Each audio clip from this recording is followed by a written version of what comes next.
I would say it's almost a historic seller's market. And yeah, a seller's market means the seller has a lot more power on what they want, the negotiation terms.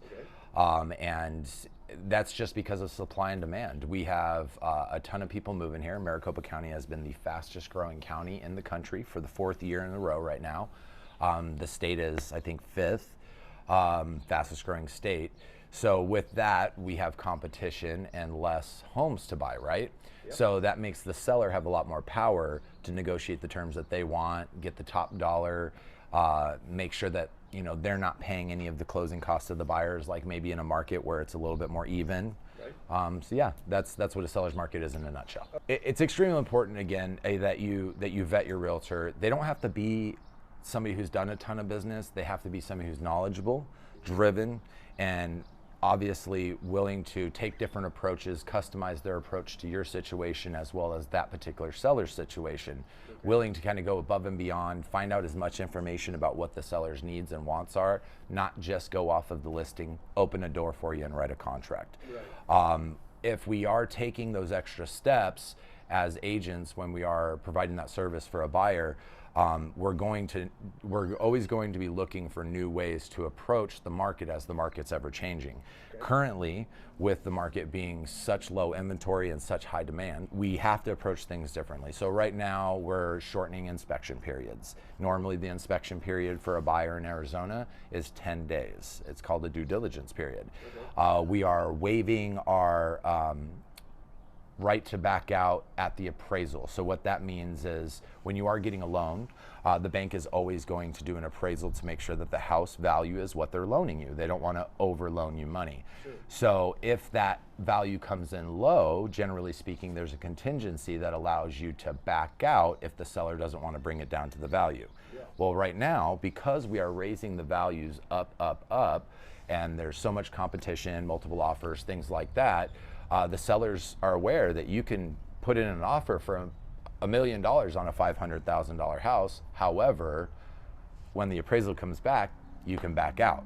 So the buyers, what they're doing to approach this differently and be aggressive and competitive is they're waiving their right. And they're going to pay the difference between the purchase price agreed and what the appraisal comes back from the bank out of their own pocket. For example, I had somebody who was willing to pay $30,000 more than the value of these homes that we could find. Mm-hmm. And because the market is moving so quickly, we were really fortunate that the bank came back at value. Okay. On the appraisal. So we ended up paying no extra money, just the down payment and of course all of the closing costs. Okay. And that's happening more and more right now because the appraisers are looking at the current situation and they're being realistic. Mm-hmm. They're calling, houses that are pending, taking that into consideration, taking into consideration multiple offers. So the Right. buyer's not stuck with paying that difference. Sure. And if they are, it's hopefully small. To be quite frank, there's going to be multiple offers on any house that is a decent property right now because of the inventory being so low right now in April 2021.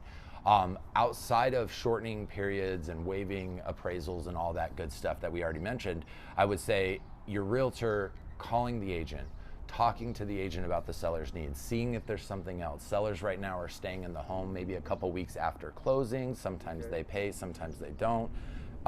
In the email, one of the things I personally do is I make it very easy to read. They're getting 10, 15 offers on all homes, so I bullet point all of the major pros that we're presenting so they can actually be intrigued to look at the offer versus just looking at the price that we're offering. Right. These things make a huge difference. Another thing that we are doing is having our buyers write letters. That's a gray area when it comes to some of the equal housing opportunity laws, and I would say that it's a great thing. However, it's not always a good thing to the seller if they don't like what you're providing, or they might not even read it because they have so many letters. Right. I was talking to somebody yesterday that had 8 letters out of the 15 offers. Oh my God. They didn't read any of them. She thanked me for the letter.